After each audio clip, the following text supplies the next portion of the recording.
यहाँ कानून मैं हूं।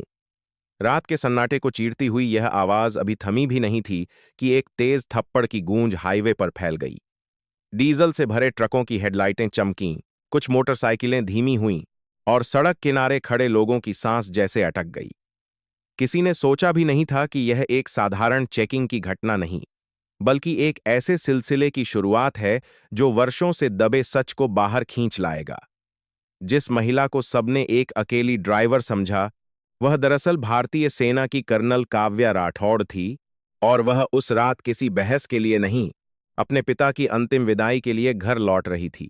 कुछ ही घंटे पहले लखनऊ की छावनी में अपने कमरे की खिड़की के पास खड़ी काव्या को छोटे भाई का कांपता हुआ फोन आया था। दीदी, पापा नहीं रहे। शब्द छोटे थे, लेकिन उनके भीतर की खामोशी असहनीय थी। घर प्रयागराज के पास गंगा किनारे एक छोटे कस्बे में था, जहां सुबह होते ही अंतिम संस्कार की तैयारी शुरू हो जानी थी। हिंदू रीति के अनुसार पुत्र या संतान का समय पर पहुंचना आवश्यक था। मुखाग्नि देने की जिम्मेदारी परिवार की सबसे बड़ी संतान पर थी, और काव्या जानती थी कि यह केवल एक संस्कार नहीं, अपने पिता के प्रति अंतिम कर्तव्य है। उसने बिना किसी औपचारिकता के, बिना किसी एस्कॉर्ट के, अपनी निजी कार उठाई और रात होते ही निकल पड़ी। वह नहीं चाहती थी कि उसकी पदवी या वर्दी की औपचारिकताएं इस निजी शोक को सार्वजनिक तमाशा बना दें। रास्ते भर गाड़ी की हल्की घरघराहट और दूर तक फैली अंधेरी सड़क उसके भीतर के तूफान से बिल्कुल अलग लगता है रही थी। दिमाग में पिता की आवाज गूंजती रही, इज्जत सबसे बड़ी चीज होती है बेटी। आदमी सब हार जाए, पर अपनी रीढ़ सीधी रखे। वही पिता जिन्होंने उसे बचपन से अनुशासन, संयम और साहस सिखाया था। वही पिता जो हर परेड के बाद उसे गर्व से देखते थे, कहते थे कि वर्दी केवल कपड़ा नहीं, जिम्मेदारी है। काव्या ने स्टीयरिंग कसकर पकड़ा, आंखें नम थीं पर चेहरा स्थिर। रात गहरी होती गई, सड़क सुनसान होती गई, और प्रयागराज की सीमा पास आने लगी। उसे मालूम था कि इस इलाके में एक ट्रैफिक चेकपोस्ट बदनाम है। ट्रक ड्राइवरों के बीच चाय पानी शब्द आम था, कुछ 100 या कुछ 1000 रुपये देकर आगे बढ़ जाना। लेकिन काव्या ने इन बातों पर ध्यान नहीं दिया। उसके पास वैध कागजात थे, गाड़ी की रफ्तार नियंत्रित थी, और मन में केवल एक ही चिंता, समय पर घर पहुंचना। तभी आगे रिफ्लेक्टर की चमक दिखी। बैरिकेड सड़क के बीचों बीच तिरछा खड़ा था। एक पुलिस की जीप किनारे खड़ी थी। लाल नीली बत्ती धीमे धीमे घूम रही थी। एक सिपाही ने हाथ उठाकर रुकने का इशारा किया। काव्या ने गाड़ी धीमी की, शीशा नीचे किया। सामने इंस्पेक्टर राकेश यादव खड़ा था, करीब 40 साल का, चौड़ी मूंछें, आंखों में ठंडी तिरस्कार भरी चमक। उसने बिना अभिवादन के पूछा, कहाँ जा रही हो? काव्या ने शांत स्वर में उत्तर दिया, प्रयागराज, घर पर शोक है। राकेश ने कहा, स्पीड गन की रीडिंग दिखा दीजिए। यह प्रश्न सुनते ही राकेश की भौहें तन गईं। उसने इशारा किया, डिक्की खोलो। काव्या ने संयमित आवाज में कहा, बिना कारण तलाशी नहीं ली जा सकती। कृपया नियम के अनुसार कार्रवाई करें। आसपास खड़े 2 सिपाही पास आ गए। माहौल बदल गया।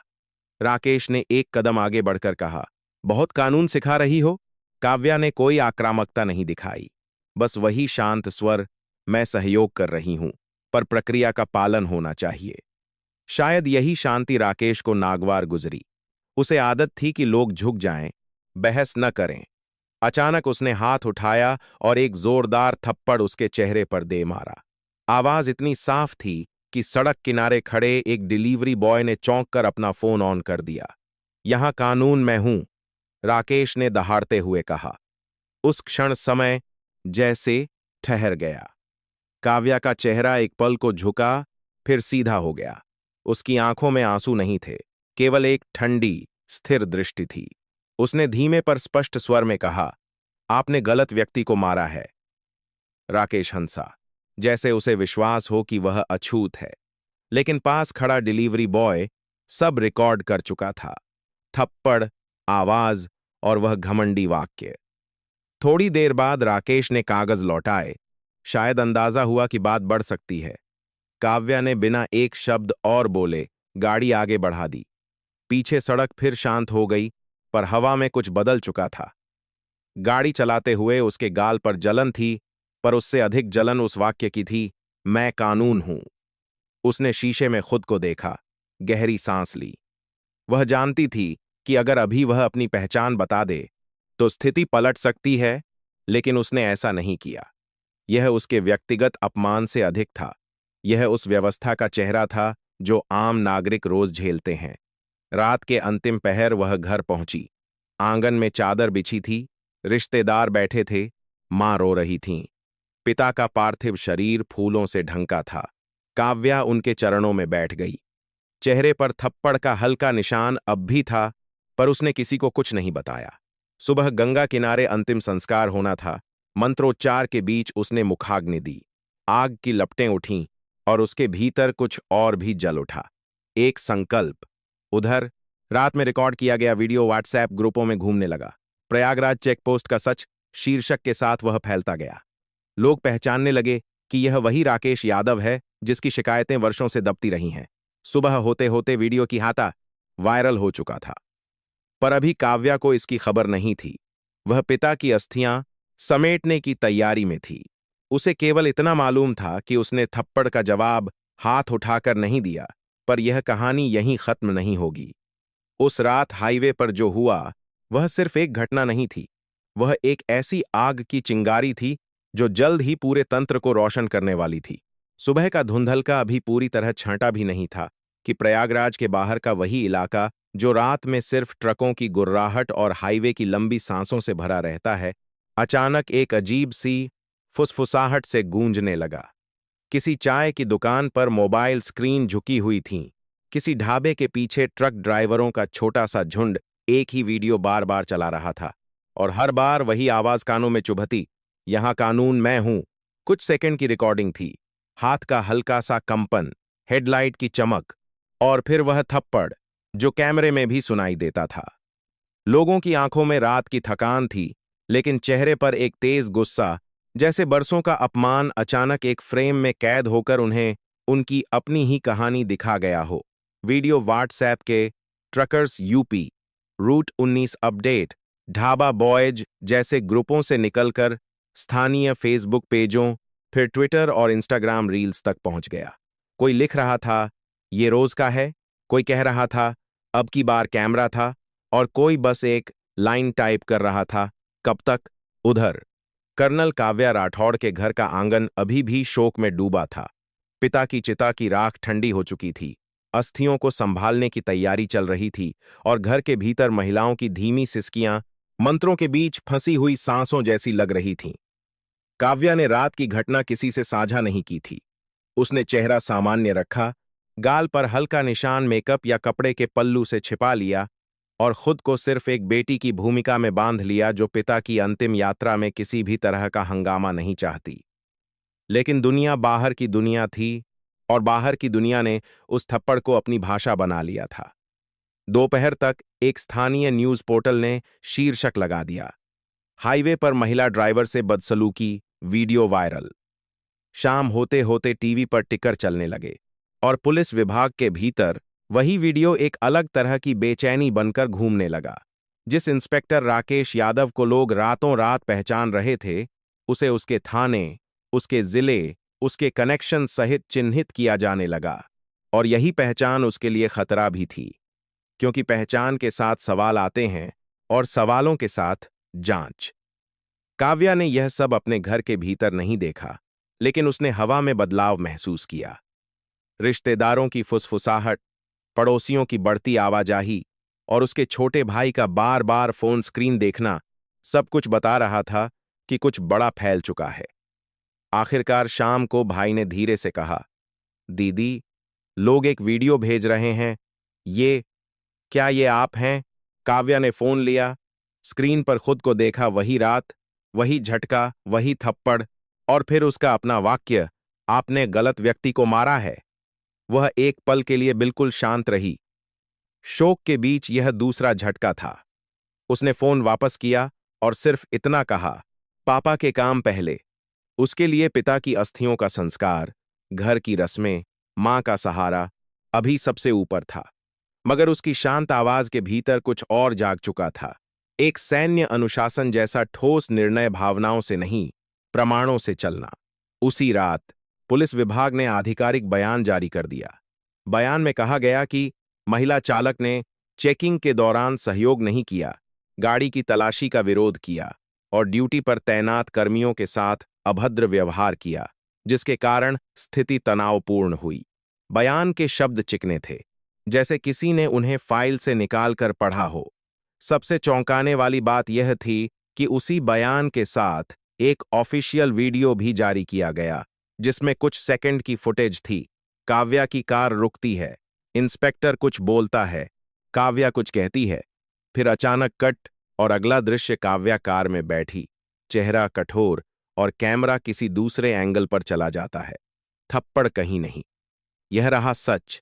नीचे कैप्शन था और ऊपर यह दावा कि वायरल वीडियोस एडिटेड है, भ्रामक है, सोशल मीडिया पर माहौल बिगाड़ने के लिए फैलाया गया है।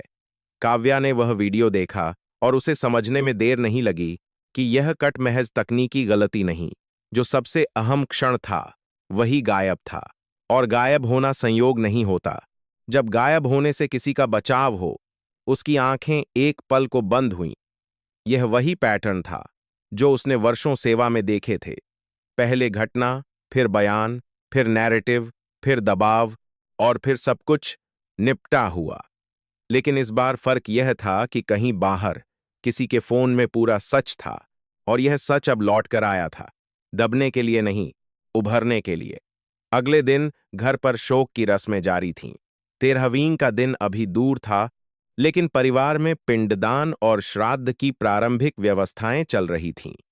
काव्या के पास बैठी मां ने उसके गाल की तरफ देखा और धीमे से पूछा, बेटा, ये निशान?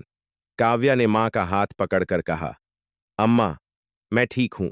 मां की आंखों में डर था, जैसे वह समझ रही हों कि बेटी किसी ऐसे तूफान की ओर देख रही है जो घर की दहलीज से बाहर है।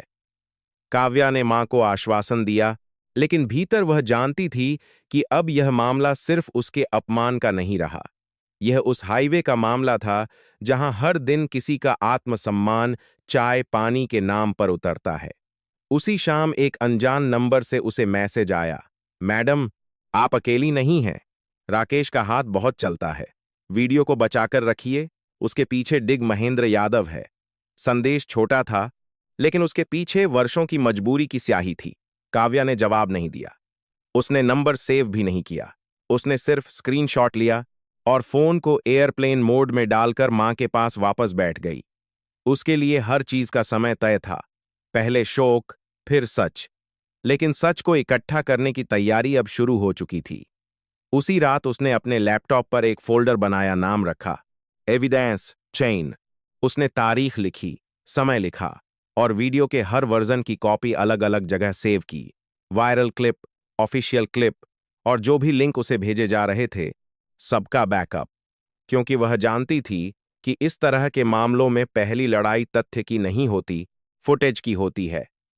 जिसने फुटेज नियंत्रित कर लिया, उसने कहानी नियंत्रित कर ली। और विभाग ने यह दिखा दिया था कि वह कहानी को नियंत्रित करना चाहता है। अगली सुबह उसे थाने से नोटिस जैसा एक कागज भेजा गया, स्पष्टीकरण हेतु उपस्थित हों। भाषा में सभ्यता थी, लेकिन लहजे में धमकी, जैसे कह रहे हों कि हम तुम्हें आरोपी बना देंगे।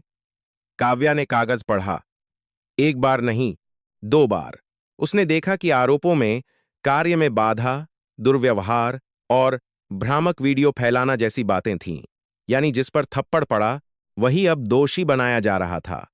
उसने मुस्कुराकर कागज मोड़ा और एक पल को पिता की तस्वीर की तरफ देखा। उसे पिता के शब्द याद आए, रीढ़ सीधी रखो, पर दिमाग ठंडा। काव्या ने वही किया। उसने अपना फोन उठाया और अपने एक पुराने साथी अधिकारी को, जो दिल्ली में तैनात था, केवल एक लाइन का संदेश भेजा, एक केस है, स्थानीय स्तर पर दबाया जा रहा है, क्या आप मुझे सही चैनल बता सकते हैं? फिर उसने फोन रख दिया। उसके अंदर जल्दबाजी नहीं थी, क्योंकि जल्दबाजी ही वह हथियार है जिससे ऐसे मामलों में पीड़ित को गलती करवाई जाती है। दोपहर में एक और व्यक्ति उससे मिलने आया, एक पेट्रोल पंप का मैनेजर, जो रात वाली जगह के पास था। वह बहुत धीरे बोल रहा था, जैसे दीवारों के कान हों। उसने कहा, मैडम, हमारे कैमरे में कुछ आया था, पर ऊपर से लोग आए, बोल रहे थे हार्ड डिस्क दे दो। मैं नहीं दे पाया, पर मैंने एक कॉपी निकाल कर रख ली। उसकी आंखों में डर था, और डर के पीछे राहत, क्योंकि उसने पहली बार किसी को सच सौंपने का मौका देखा था। काव्या ने उसके हाथ से पेन ड्राइव ली, उसे धन्यवाद कहा, और बस इतना पूछा, क्या किसी ने आपको धमकाया? वह आदमी चुप रहा, फिर सिर हिलाया। काव्या ने कोई नाटकीय वादा नहीं किया। उसने सिर्फ कहा, आप सुरक्षित रहिए, जो आपने किया बहुत बड़ा है।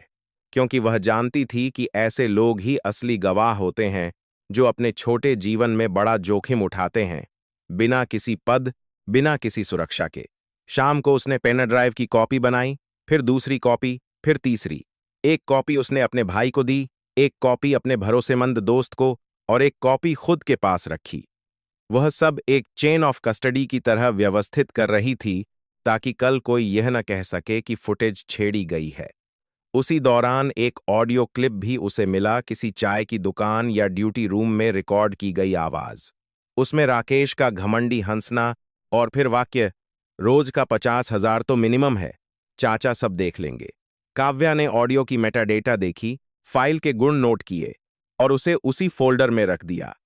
उसके मन में एक ही बात स्पष्ट होती जा रही थी, यह सिर्फ एक इंस्पेक्टर नहीं है, यह एक संरक्षण है, एक छाता है, और छाते के नीचे कई परतें हैं। अगले दिन वह नोटिस के मुताबिक थाने नहीं गई। उसने वकील को भी अभी नहीं बुलाया।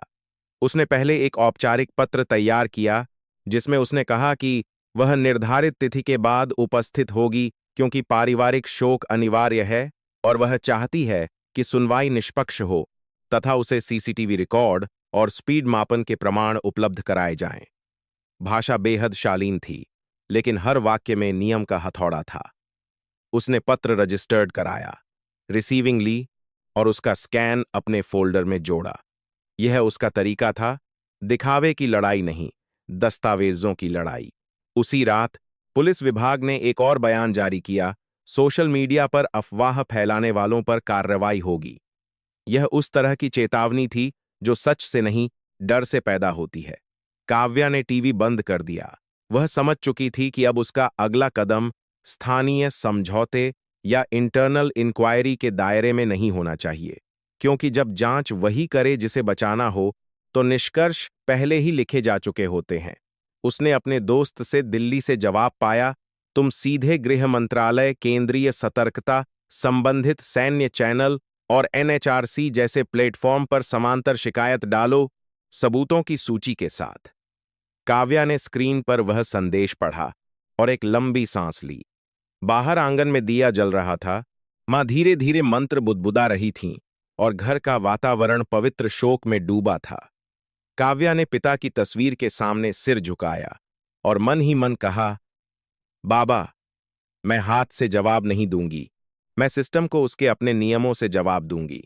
और उसी क्षण, जैसे किसी ने दूर कहीं से संकेत दिया हो, उसका फोन फिर बजा। इस बार एक अजनबी आवाज ने बस इतना कहा, मैडम, एक पुराना रजिस्टर है जिसमें पैसे की एंट्री है, मैं आपको दे सकता हूं, लेकिन सुरक्षित तरीके से। कॉल कट हो गया। काव्या ने फोन को देखा, फिर अपने फोल्डर को, और फिर बाहर अंधेरे में फैले हाईवे की दिशा को, जैसे वो समझ गई हो कि यह कहानी अब सिर्फ एक थप्पड़ की नहीं रही। यह एक रजिस्टर की, एक ऑडियो की, एक कैमरे की, और उन सैकड़ों लोगों की कहानी बनने वाली है जो अब तक चुप थे। उसके भीतर कोई क्रोध का विस्फोट नहीं था, सिर्फ एक ठंडा, तीखा संकल्प, कल से वह सबूतों की कड़ी को पूरा करेगी, और फिर इस मामले को उस जगह ले जाएगी जहां यहां मैं कानून हूं जैसे वाक्य बोलने वाले लोग पहली बार खुद कानून के सामने खड़े होंगे। अगली सुबह प्रयागराज की हवा में एक अजीब सी खामोशी थी, जैसे शहर सांस तो ले रहा हो, पर भीतर कोई हलचल दबाकर बैठी हो। कर्नल काव्या राठौड़ ने सूरज निकलने से पहले ही आंखें खोल दीं। रात भर वह सोई नहीं थी, पर थकी भी नहीं थी। उसके भीतर जो चल रहा था वह थकान से बड़ा था, एक ठंडा, सटीक गणित जिसमें हर सबूत अपनी जगह पर बैठना था। पिता की तस्वीर के सामने जलती हुई अगरबत्ती से उठता धुआं सीधा ऊपर जा रहा था, और उसे लगा जैसे वही धुआं अब उस सच की दिशा दिखा रहा है जिसे वह व्यवस्थित रूप से सामने लाने वाली है।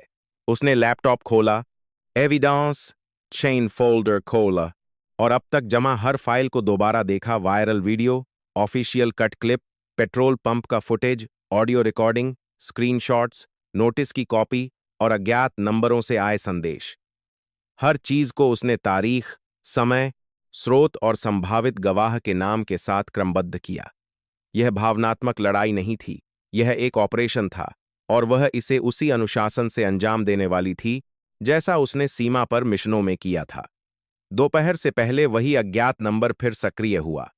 इस बार कॉल नहीं, एक मैसेज। आज शाम संगम रोड के पास पुराने गोदाम में मिलिए, अकेले आइए। संदेश छोटा था, पर उसमें जोखिम की गंध थी। काव्या ने जवाब नहीं दिया।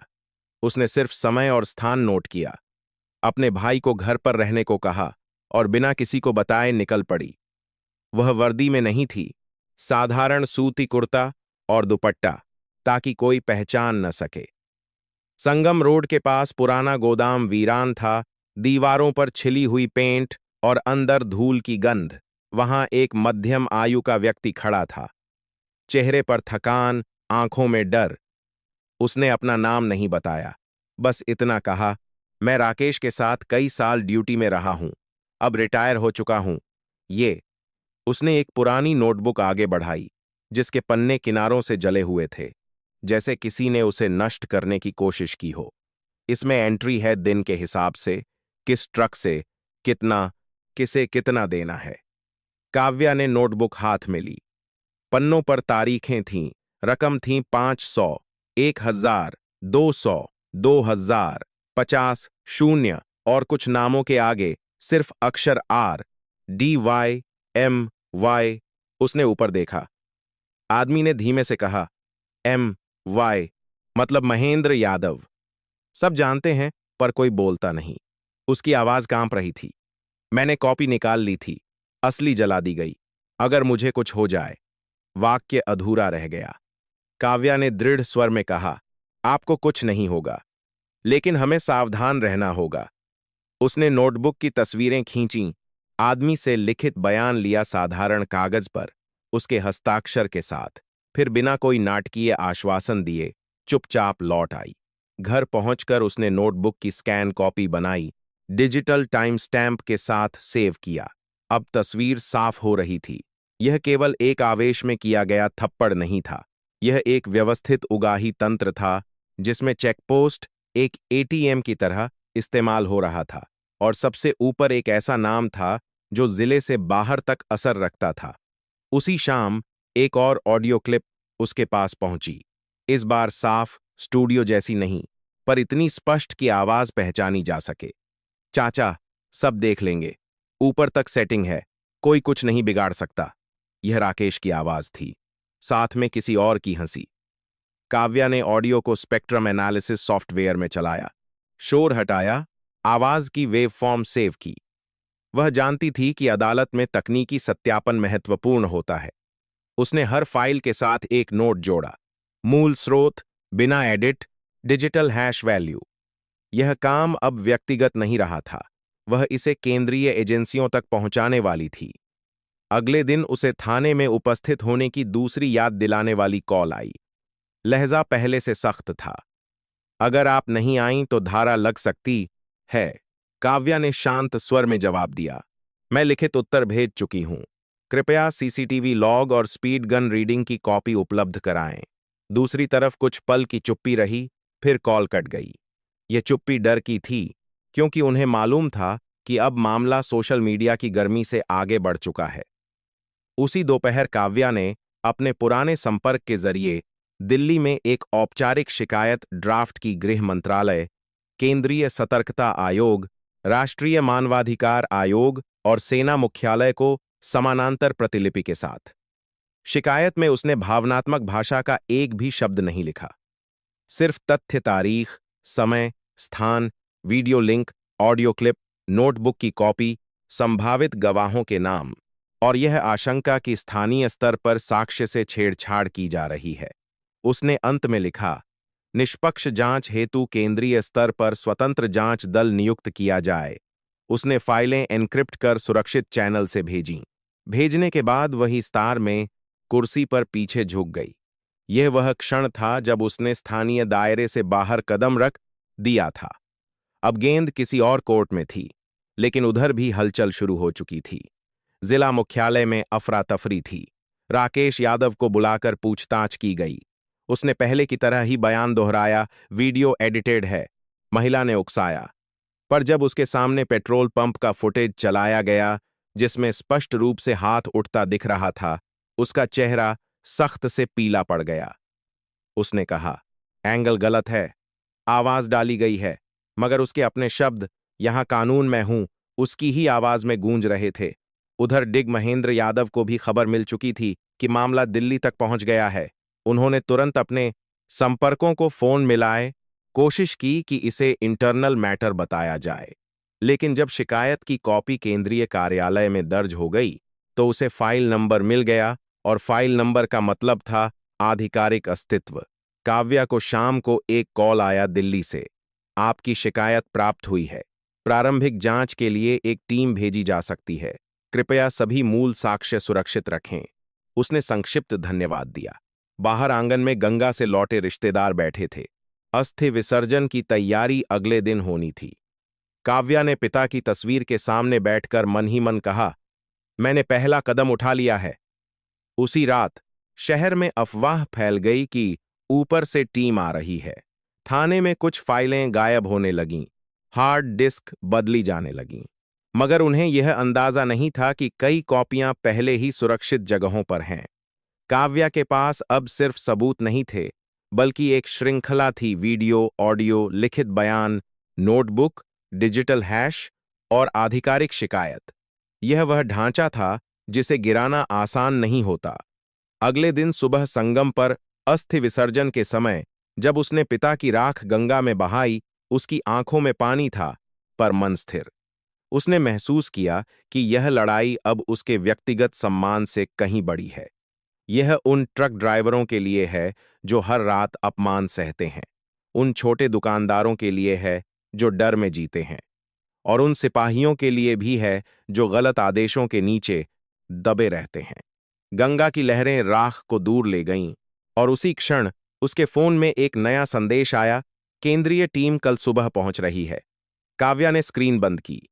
उसने ऊपर आसमान की तरफ देखा। अब खेल बदल चुका था। जो लोग सोचते थे कि एक थप्पड़ से बात खत्म हो जाएगी, उन्हें अंदाजा नहीं था कि वही थप्पड़ अब दस्तावेजों, रिकॉर्डिंग्स और हस्ताक्षरों की एक ऐसी श्रृंखला में बदल चुका है जो सीधे राजधानी तक जा पहुंची है। और यह सिर्फ शुरुआत थी। अगली सुबह प्रयागराज का आसमान धूप से भरा था, लेकिन जिला मुख्यालय की इमारत के भीतर हवा भारी थी। केंद्रीय जांच दल के आने की खबर अब अफवाह नहीं, पुष्टि बन चुकी थी। लगभग 10 बजे सफेद नंबर प्लेट वाली 2 गाड़ियां परिसर में दाखिल हुईं। उनमें से उतरे अधिकारी साधारण कपड़ों में थे, पर उनके व्यवहार में एक ऐसी स्थिरता थी जो स्थानीय अफसरों की बेचैनी को और उभार रही थी। किसी ने ऊंची आवाज में आदेश नहीं दिया, किसी ने हड़कंप नहीं मचाया, पर फाइलों की मेज पर रखे जाने की आवाजें अचानक साफ सुनाई देने लगीं। कर्नल काव्या राठौड़ को भी उसी सुबह बुलावा आया था। प्रारंभिक बयान हेतु उपस्थित हों। वह निर्धारित समय पर पहुंची। साधारण सलवार, कुर्ता, सधा हुआ चेहरा और हाथ में व्यवस्थित फाइलें। वह जानती थी कि यह वह क्षण है जहां भावनाएं नहीं, संरचना बोलती है। कमरे में 3 अधिकारी बैठे थे। एक ने सिर उठाकर कहा, कृपया पूरी घटनाक्रमवार बताइए। काव्या ने तारीख, समय, स्थान से शुरुआत की। उसने बताया कि वह शोक में घर लौट रही थी, वाहन की गति सीमा के भीतर थी, स्पीड गन की रीडिंग मांगी, तलाशी का कारण पूछा, और फिर बिना किसी उकसावे के थप्पड़ मारा गया। उसने अपने शब्दों में कोई अतिरिक्त विशेषण नहीं जोड़ा।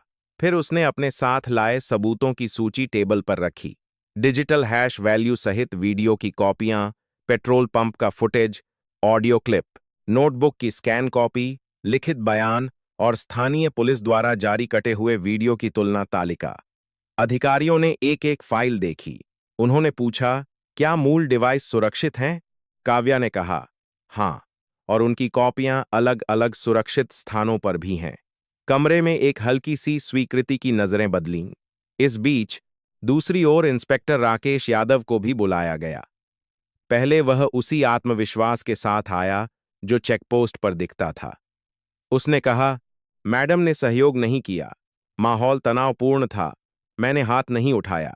जब केंद्रीय अधिकारी ने पेट्रोल पंप का फुटेज चलाया जिसमें उसका हाथ स्पष्ट दिख रहा था, वह कुछ क्षण चुप रहा, फिर बोला, एंगल ऐसा लग रहा है, पर मैं नहीं। अधिकारी ने बीच में टोका, यहां ऑडियो भी है। उसी क्षण उसकी आवाज गूंजी, यहां कानून मैं हूं। राकेश का चेहरा सख्त से फीका पड़ गया। उसने कहा, यह एडिटेड हो सकता है। अधिकारी ने शांत स्वर में कहा, हम फॉरेंसिक जांच कराएंगे। अब तक जो स्थानीय अधिकारी पीछे खड़े थे, उनकी निगाहें जमीन पर थीं। खेल अब उनके हाथ से निकल चुका था। उधर डिग महेंद्र यादव ने भी अपनी उपस्थिति दर्ज कराई। उन्होंने इसे अति प्रतिक्रिया बताया, कहा कि एक छोटी सी घटना को बढ़ा चढ़ाकर पेश किया गया है।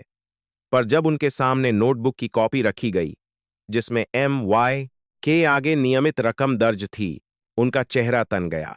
उन्होंने कहा, यह सब फर्जी है। अधिकारी ने जवाब दिया, फॉरेंसिक और बैंकिंग ट्रेल से स्पष्ट हो जाएगा। उसी समय सूचना आई कि केंद्रीय दल ने चेकपोस्ट के सर्वर रूम को सील कर दिया है। स्थानीय स्तर पर बदली गई हार्ड डिस्क और लॉग बुक जब्त की गई। जिन दिनों की फुटेज मिसिंग बताई गई थी, उन दिनों के पावर बैकअप रिकॉर्ड मांगे गए। जवाब असंगत थे। हर असंगति एक और प्रश्न बन रही थी। दोपहर तक टीम ने पेट्रोल पंप के मूल हार्ड ड्राइव को भी सुरक्षित किया और उस डिलीवरी बॉय का बयान दर्ज किया जिसने वायरल वीडियो रिकॉर्ड किया था। वह युवक घबराया हुआ था, पर उसने साफ कहा, मैंने देखा, मैंने रिकॉर्ड किया। उसके बयान को लिखित रूप दिया गया। काव्या को दोबारा कमरे में बुलाया गया। अधिकारी ने पूछा, क्या आपको पहले से किसी प्रतिशोध की आशंका थी? काव्या ने संक्षेप में बताया कि 4 वर्ष पहले उसने एक अन्य मामले में अनियमितताओं की शिकायत की थी और तब भी कुछ दबाव महसूस हुआ था। उसने किसी पर व्यक्तिगत आरोप नहीं लगाया, पर घटनाओं का संदर्भ दिया। यह संदर्भ अब अलग अर्थ ले रहा था। शाम तक माहौल और भारी हो गया। राकेश के 2 अधीनस्थ सिपाहियों को अलग अलग कमरों में बैठाकर पूछताछ की गई। पहले वे चुप रहे। फिर जब उन्हें बताया गया कि वीडियो और ऑडियो दोनों की पुष्टि हो चुकी है, एक ने धीमे स्वर में कहा, साहब, रोज वसूली होती थी, ऊपर तक जाता था। दूसरे ने सिर झुका लिया। बयान दर्ज होने लगे। हर बयान पिछले बयान को मजबूत कर रहा था। यह अब सिर्फ एक थप्पड़ नहीं, एक श्रृंखलाबद्ध उगाही का मामला बन चुका था। उसी दौरान खबर आई कि महेंद्र यादव शहर छोड़ने की कोशिश में थे। एयरपोर्ट नहीं, सड़क मार्ग से। केंद्रीय टीम ने स्थानीय पुलिस को सूचित किया और कुछ घंटों में उन्हें वापस लाया गया। उनके लैपटॉप और मोबाइल जब्त किए गए। प्रारंभिक जांच में बैंक खातों और कुछ संदिग्ध लेन देन की सूची सामने आई। एक्सेल फाइलों में तारीखें और रकम नोटबुक से मेल खा रही थीं। कमरे में सन्नाटा था। अब तक जो इंटरनल मैटर कहा जा रहा था, वह एक संगठित तंत्र की शक्ल ले चुका था। रात को लगभग 10 बजे एक आंतरिक समीक्षा बैठक हुई। काव्या को बाहर इंतजार करने को कहा गया। वह गलियारे में खड़ी रही। उसकी आंखों में थकान थी, पर चेहरा शांत। कुछ देर बाद अधिकारी बाहर आए। उनमें से एक ने कहा, प्राथमिक साक्ष्य पर्याप्त हैं, संबंधित अधिकारियों को निलंबित किया जा रहा है। आगे आपराधिक मामला दर्ज होगा। शब्द औपचारिक थे, पर उनके भीतर वर्षों का दबा हुआ सच खुलने की आहट थी। उसी रात राकेश यादव को हिरासत में लिया गया। हथकड़ी लगी तो वह पहली बार सचमुच चुप दिखा। चेकपोस्ट के बाहर कुछ लोग जमा थे, ट्रक ड्राइवर, स्थानीय दुकानदार। किसी ने नारा नहीं लगाया, किसी ने हंगामा नहीं किया, बस एक लंबी सांस ली, जैसे सीने से कोई वजन उतर रहा हो। काव्या ने यह दृश्य दूर से देखा। उसके भीतर कोई विजय का शोर नहीं था। वह जानती थी कि यह शुरुआत है, अंत नहीं। अगले दिन आधिकारिक प्रेस नोट जारी हुआ। केंद्रीय जांच के आधार पर संबंधित अधिकारियों के विरुद्ध भ्रष्टाचार और शक्ति के दुरुपयोग की धाराओं में प्राथमिकी दर्ज की गई है। सोशल मीडिया पर वही वीडियो फिर चला, पर इस बार कैप्शन अलग था, सत्यापित। काव्या घर लौटी। मां ने पूछा, सब ठीक हो जाएगा? काव्या ने हल्की मुस्कान के साथ कहा, सिस्टम चल पड़ा है अम्मा। रात को पिता की तस्वीर के सामने बैठकर उसने आंखें बंद कीं। उसे याद आया वह वाक्य, रीढ़ सीधी रखो। उसने महसूस किया कि उसने वही किया है। उसने हाथ से नहीं, दस्तावेजों से जवाब दिया। और अब जो प्रक्रिया शुरू हुई है वह किसी एक व्यक्ति के लिए नहीं, उस पूरी सड़क के लिए है जहां कभी किसी ने कहा था, यहां कानून मैं हूं। अब वही सड़क गवाही दे रही थी कि कानून किसी एक का नहीं होता। हिरासत की पहली रात इंस्पेक्टर राकेश यादव के लिए शायद उतनी ही लंबी थी जितनी उस रात हाईवे पर काव्या के लिए थी। फर्क बस इतना था कि उस रात वह खुद को कानून समझ रहा था और इस रात उसे कानून के सामने बैठना था। जिला कारागार के अस्थायी बैरक में बैठा वह बार बार वही वाक्य दोहरा रहा था जो उसने पूछताछ में कहा था, मैंने कुछ गलत नहीं किया। लेकिन केंद्रीय जांच दल के सामने दर्ज हो चुके बयानों, डिजिटल साक्ष्यों और वित्तीय रिकॉर्ड की परतें अब एक एक कर खुल रही थीं। अगले ही दिन आधिकारिक रूप से भ्रष्टाचार, शक्ति के दुरुपयोग और आपराधिक धमकी की धाराओं में मामला दर्ज हुआ। राकेश के साथ उसके 2 अधीनस्थों और चेकपोस्ट से जुड़े 3 अन्य कर्मियों को भी निलंबित कर दिया गया। डिग महेंद्र यादव के खिलाफ अलग से आर्थिक अपराध और साक्ष्य से छेड़छाड़ का मामला खोला गया। यह अब सिर्फ विभागीय कार्रवाई नहीं थी, यह एक आपराधिक मुकदमे की दिशा में बढ़ता हुआ कदम था। काव्या को औपचारिक गवाह के रूप में बयान दर्ज कराने के लिए बुलाया गया। इस बार माहौल अलग था। कमरे में कैमरा रिकॉर्डिंग के साथ आधिकारिक स्टेनोग्राफर बैठा था। उससे हर प्रश्न सटीक पूछा गया। क्या आपने आरोपी को पहले कभी देखा था? क्या उस रात कोई व्यक्तिगत विवाद हुआ? क्या आपको किसी प्रकार की धमकी मिली? काव्या ने संयमित उत्तर दिए। उसने स्पष्ट किया कि वह अपनी पदवी के कारण विशेष व्यवहार नहीं चाहती थी और उसने अपनी पहचान जानबूझकर प्रकट नहीं की थी। यह बयान मुकदमे की नींव बनने वाला था। दूसरी ओर, केंद्रीय टीम ने बैंक खातों की जांच तेज कर दी। जिन तारीखों पर नोटबुक में रकम दर्ज थी, उन्हीं तारीखों पर कुछ संदिग्ध लेन देन अलग अलग खातों में ट्रांसफर पाए गए। रकम बड़ी नहीं थी, पर नियमित थीं। छोटे छोटे ट्रांसफर जो जोड़ने पर लाखों में बदल जाते थे। वित्तीय विश्लेषण रिपोर्ट ने संकेत दिया कि यह आकस्मिक नहीं, व्यवस्थित पैटर्न था। अदालत में पेशी का दिन तय हुआ। प्रयागराज की सत्र अदालत के बाहर भीड़ जमा थी, पर वातावरण उत्तेजित नहीं था, उत्सुक था। मीडिया कैमरे तैनात थे, पर केंद्रीय जांच के निर्देश पर बयान सीमित रखे गए। जब राकेश यादव को अदालत में लाया गया, उसके चेहरे से वह पुराना आत्मविश्वास गायब था। न्यायाधीश ने अभियोजन पक्ष से प्रारंभिक तर्क सुने। अभियोजक ने कहा, यह मामला एक साधारण मारपीट का नहीं, बल्कि संगठित उगाही और शक्ति के दुरुपयोग का है। इसके बाद अदालत में वीडियो चलाया गया। पहली बार वही फुटेज न्यायिक रिकॉर्ड का हिस्सा बना। राकेश का हाथ उठना, थप्पड़ की आवाज और वह वाक्य, यहां कानून मैं हूं। अदालत में सन्नाटा छा गया। बचाव पक्ष ने तर्क दिया कि वीडियो के साथ छेड़छाड़ की जा सकती है, पर अभियोजन ने digital hash value, forensic report और मूल डिवाइस की जब्ती का हवाला दिया। पेट्रोल पंप के मैनेजर को गवाह के रूप में बुलाया गया। उसने शपथ लेकर बयान दिया कि केंद्रीय टीम ने मूल हार्ड ड्राइव जब्त की थी और फुटेज सुरक्षित था। डिलीवरी बॉय ने भी बयान दिया। उसकी आवाज कांप रही थी, पर उसने सच दोहराया।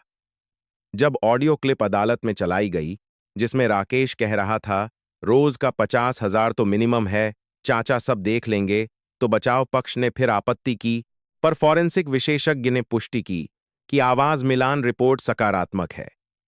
डिग महेंद्र यादव की बारी आई। उन्होंने कहा कि उनका नाम बदनाम करने की साजिश है, पर जब एक्सेल फाइलों में दर्ज तारीखें और बैंक रिकॉर्ड सामने रखे गए, उनका जवाब कमजोर पड़ गया। अदालत ने राकेश यादव की न्यायिक हिरासत बढ़ाई और महेंद्र यादव को भी औपचारिक रूप से गिरफ्तार करने का आदेश दिया। बाहर खड़े ट्रक ड्राइवरों के बीच एक धीमी सी फुसफुसाहट फैल गई। अब शायद सच में कुछ इंडिया दोमानी चाहिए बदलेगा। मुकदमे की कार्यवाही कई हफ्तों तक चली। हर पेशी में नए तथ्य सामने आते गए। कुछ पुराने मामलों की फाइलें खोली गईं, जिनमें शिकायतें दर्ज थीं पर कार्रवाई नहीं हुई थी। उन शिकायतकर्ताओं को बुलाया गया। एक ट्रक चालक ने बताया कि कैसे उसे 3 घंटे रोका गया था, जब तक उसने पैसे नहीं दी। एक छोटे व्यापारी ने कहा कि रसीद का नाम लेकर रकम ली जाती थी, पर चालान नहीं कटता था। हर बयान अदालत की दीवारों में गूंजता और रिकॉर्ड का हिस्सा बनता गया। काव्या हर पेशी में उपस्थित नहीं रही, पर जब भी आवश्यक हुआ, वह आई। उसने कभी भावनात्मक भाषण नहीं दिया, वह केवल तथ्य रखती रही। उसके लिए यह व्यक्तिगत प्रतिशोध नहीं था, यह एक प्रक्रिया थी जिसे अंत तक जाना था। मीडिया ने इसे हाईवे करप्शन केस नाम दिया। सोशल मीडिया पर भी चर्चा जारी रही, पर अदालत के भीतर शोर की जगह दस्तावेजों ने ले ली थी। अंततः निर्णय का दिन आया। अदालत कक्ष खचाखच भरा था। न्यायाधीश ने लंबा आदेश पढ़ा। उन्होंने कहा कि प्रस्तुत साक्ष्य, डिजिटल रिकॉर्ड, गवाहों के बयान और वित्तीय विश्लेषण यह सिद्ध करते हैं कि आरोपी ने अपने पद का दुरुपयोग किया, नागरिक के साथ हिंसा की और अवैध उगाही तंत्र में शामिल था। अदालत ने इंस्पेक्टर राकेश यादव को 7 वर्ष के कठोर कारावास और सेवा से बर्खास्तगी की सजा सुनाई। उसके 2 अधीनस्थों को भी अलग अलग अवधि की सजा मिली। डिग महेंद्र यादव को 18 वर्ष के कारावास और आर्थिक दंड का आदेश दिया गया। साथ ही उनकी संपत्ति की जांच के निर्देश दिए गए। आदेश पढ़ते समय अदालत में सन्नाटा था। कोई ताली नहीं, कोई नारा नहीं, बस एक गहरी सामूहिक सांस। बाहर जब फैसला मीडिया तक पहुंचा, तो हेडलाइन में वही वाक्य था जिसने सब शुरू किया था, यहां कानून मैं हूं, और उसके नीचे लिखा था, अदालत ने कहा, कानून सबके लिए समान। काव्या उस दिन अदालत के बाहर नहीं रुकी। वह सीधे गंगा किनारे चली गई। उसने पानी को बहते देखा। उसे लगा जैसे यह फैसला केवल एक व्यक्ति के विरुद्ध नहीं, एक सोच के विरुद्ध है। उसके फोन पर संदेश आने लगे, ट्रक ड्राइवरों के धन्यवाद, अज्ञात लोगों के आशीर्वाद और कुछ ऐसे संदेश भी जिनमें कहा गया कि अब हमें डर कम लगेगा। उसने किसी को जवाब नहीं दिया। वह जानती थी कि असली बदलाव फैसले से शुरू होता है, खत्म नहीं। अगले कुछ दिनों में चेकपोस्ट औपचारिक रूप से बंद कर दिया गया। वहां लगा बोर्ड हटाया गया। नई टीम नियुक्त हुई और एक निगरानी तंत्र स्थापित किया गया, जिसमें हर चालान का डिजिटल रिकॉर्ड अनिवार्य था। यह कदम छोटा था, पर प्रतीकात्मक रूप से बड़ा। काव्या ने घर लौटकर मां के पास बैठते हुए कहा, अम्मा, अब शायद रास्ता थोड़ा साफा होगा। मां ने उसकी तरफ देखा और बस इतना कहा, तुमने अपने पिता का मान रखा। उस रात काव्या ने पहली बार गहरी नींद ली। थप्पड़ की जलन अब स्मृति थी, पर उससे निकला संकल्प वास्तविक था। उसने समझ लिया था कि न्याय अचानक नहीं आता, वह दस्तावेजों, धैर्य और साहस से बनता है। और इस अध्याय का अंत किसी विजय घोष से नहीं, बल्कि एक शांत सत्य से हुआ। कानून किसी एक का नहीं होता, और जब कोई यह मान ले कि वह कानून है, तो वही क्षण उसकी परीक्षा की शुरुआत बन जाता है। गंगा के किनारे शाम उतर रही थी। आकाश में हल्का केसरिया रंग फैल रहा था और पानी की सतह पर डूबते सूरज की लकीरें टूटती हुई बह रही थीं। कर्नल काव्या राठौड़ सीढ़ियों पर खड़ी थीं, उसी घाट पर जहां कुछ सप्ताह पहले उन्होंने अपने पिता की अस्थियां प्रवाहित की थीं। उस दिन उनकी हथेलियां राख से भरी थीं, आंखों में शोक था और भीतर एक अनकहा संकल्प। आज हथेलियां खाली थीं, पर मन भरा हुआ था थकान से नहीं, किसी गहरे संतुलन से। हवा में अगरबत्ती की हल्की गंध थी, दूर कहीं आरती की आवाज गूंज रही थी और शहर अपनी सामान्य गति में लौट चुका था। मगर काव्या जानती थीं कि कुछ बदल चुका है। वह चेकपोस्ट जहां कभी बैरिकेड तिरछे खड़े रहते थे और चाय पानी की फुसफुसाहट हवा में घुली रहती थी, अब खाली था। नया बोर्ड लगा था, सभी चालान डिजिटल, सभी रिकॉर्ड सार्वजनिक निगरानी में। यह परिवर्तन कागज पर छोटा लग सकता था, लेकिन उसके पीछे जो कहानी थी, वह वर्षों की चुप्पी तोड़कर निकली थी। फैसले के बाद के दिनों में कई लोग उनके घर आए, ट्रक ड्राइवर, छोटे व्यापारी, पेट्रोल पंप का मैनेजर, यहां तक कि वह डिलीवरी बॉय भी जिसने पहली रात वीडियो रिकॉर्ड किया था। कोई फूल लेकर आया, कोई मिठाई, कोई सिर्फ हाथ जोड़कर खड़ा रहा। काव्या ने हर किसी से एक ही बात कही, मैंने कुछ असाधारण नहीं किया, मैंने बस चुप नहीं रहना चुना। उन्हें बार बार वही प्रश्न पूछा गया, आपको डर नहीं लगा? वह मुस्कुरातीं और कहतीं, डर लगता है, पर नियम उससे बड़ा होता है। उनके शब्दों में कोई वीरता का दावा नहीं था। वे जानती थीं कि व्यवस्था बदलना एक व्यक्ति का काम नहीं, पर एक व्यक्ति शुरुआत कर सकता है। और कभी-कभी शुरुआत ही सबसे कठिन होती है। मीडिया ने कहानी को अलग-अलग शीर्षकों में बांटा। हाईवे का सच, एक थप्पड़ से खुला भ्रष्टाचार, कानून सबके लिए समान। मगर काव्या ने जानबूझकर कैमरों से दूरी बनाए रखी। उन्होंने कोई लंबा भाषण नहीं दिया, कोई विजय घोष नहीं किया। उन्हें पता था कि न्याय का शोर जितना कम होगा, उसकी गूंज उतनी गहरी होगी। अदालत के फैसले के बाद केंद्रीय टीम ने अन्य जिलों के चेकपोस्ट की भी समीक्षा शुरू की। कई जगहों पर पुराने रिकॉर्ड निकाले गए, कुछ अधिकारी स्थानांतरित हुए, कुछ निलंबित। यह एक लहर थी, धीमी पर स्पष्ट। और इस लहर की जड़ में वह रात थी जब किसी ने कहा था, यहां कानून मैं हूं। काव्या अक्सर उस क्षण को याद करती थीं। थप्पड़ की आवाज, हेडलाइट की चमक और उसके बाद की चुप्पी। अगर उस समय वह आवेश में प्रतिक्रिया देतीं, हाथ उठातीं या अपनी पहचान प्रकट करतीं, तो शायद कहानी अलग दिशा में जाती। लेकिन उन्होंने इंतजार चुना, साक्ष्य का इंतजार, प्रक्रिया का इंतजार। और वही इंतजार उनकी ताकत बना। उन्होंने समझा कि न्याय भावनात्मक प्रतिक्रिया से नहीं, धैर्य और दस्तावेज से बनता है। यह एक सबक था जो उनके पिता ने उन्हें बचपन से सिखाया था। गुस्से में निर्णय मत लेना, नियम में लेना। एक शाम वह अपने पुराने स्कूल गईं, जहां प्रधानाचार्य ने उन्हें विद्यार्थियों से बात करने के लिए आमंत्रित किया था। बच्चों ने उनसे पूछा, मैम, अगर कोई शक्तिशाली व्यक्ति गलत करे तो क्या करें? काव्या ने उत्तर दिया, सबसे पहले यह समझो कि शक्ति स्थायी नहीं होती, पर सच का रिकॉर्ड स्थायी हो सकता है। जो देखो उसे सुरक्षित रखो, जो जानो उसे सही जगह बताओ, और सबसे जरूरी, अपने डर को अकेला मत रहने दो। बच्चों की आंखों में जिज्ञासा थी। शायद उनमें से किसी ने उस दिन यह समझा कि साहस का अर्थ शोर नहीं, स्थिरता है। घर लौटते समय काव्या ने देखा कि वही हाईवे अब सामान्य लग रहा था। ट्रक गुजर रहे थे, ढाबों पर चाय उबल रही थी और लोग बिना रुके आगे बढ़ रहे थे। वह जानती थीं कि भ्रष्टाचार एक फैसले से समाप्त नहीं होता। वह नई शक्लों में लौट सकता है। पर अब एक मिसाल दर्ज हो चुकी थी। अदालत का आदेश, फॉरेंसिक रिपोर्ट और वह वीडियो सब आधिकारिक रिकॉर्ड का हिस्सा थे। कोई भी भविष्य का अधिकारी अब यह नहीं कह सकता था कि कोई कुछ नहीं बिगाड़ सकता, क्योंकि इतिहास में दर्ज हो चुका था कि बिगड़ सकता है। रात को गंगा किनारे बैठकर उन्होंने आसमान की ओर देखा। उन्हें लगा जैसे पिता की आवाज फिर सुनाई दे रही हो, रीढ़ सीधी रखो। उन्होंने धीमे से कहा, बाबा, मैंने वही किया। उनके भीतर कोई बदला नहीं था, कोई विजय की चमक नहीं।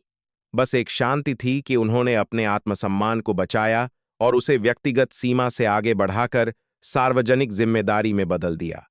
यह कहानी किसी एक थप्पड़ की नहीं रही। यह उस मानसिकता की कहानी बन गई जो मानती है कि पद ही कानून है, और यह उस सत्य की कहानी भी बन गई कि कानून पद से बड़ा होता है। आज अगर आप यह कहानी सुन रहे हैं, तो एक क्षण रुकिए और सोचिए, क्या आपने कभी कोई अन्याय देखा है और चुप रह गए हैं? क्या आपने कभी सोचा है कि मेरे बोलने से क्या फर्क पड़ेगा? फर्क पड़ता है। हर रिकॉर्ड किया गया सच, हर सुरक्षित रखा गया दस्तावेज, हर साहसिक बयान व्यवस्था की दीवार में एक दरार बनाता है। काव्या की कहानी इसलिए नहीं बदली क्योंकि वह सेना में थीं, बदली इसलिए क्योंकि उन्होंने प्रक्रिया पर भरोसा किया और सबूतों को संरक्षित रखा।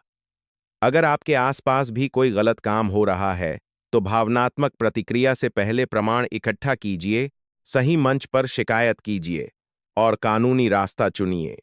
यही असली ताकत है। अगर इस कहानी ने आपको सोचने पर मजबूर किया है, तो इसे अपने दोस्तों और परिवार के साथ साझा कीजिए। शायद किसी और को भी यह समझने की जरूरत हो कि न्याय सिर्फ अदालतों में नहीं, नागरिकों के साहस में शुरू होता है। अगर आप ऐसी और सच्ची कहानियां सुनना चाहते हैं, जहां साहस और प्रक्रिया मिलकर बदलाव लाते हैं, तो हमारे साथ जुड़े रहिए। अपनी राय कमेंट में लिखिए। क्या आप मानते हैं कि एक व्यक्ति बदलाव की शुरुआत कर सकता है? और अगर हां, तो आप अपनी जिंदगी में कहां खड़े हैं? गंगा की धारा बहती रही, जैसे समय बहता है। मगर कुछ कहानियां समय में ठहर जाती हैं, याद दिलाने के लिए कि यहां कानून मैं हूं कहने वाले क्षणिक होते हैं, और कानून का असली अर्थ उन लोगों में बसता है जो चुप रहने से इनकार कर देते हैं।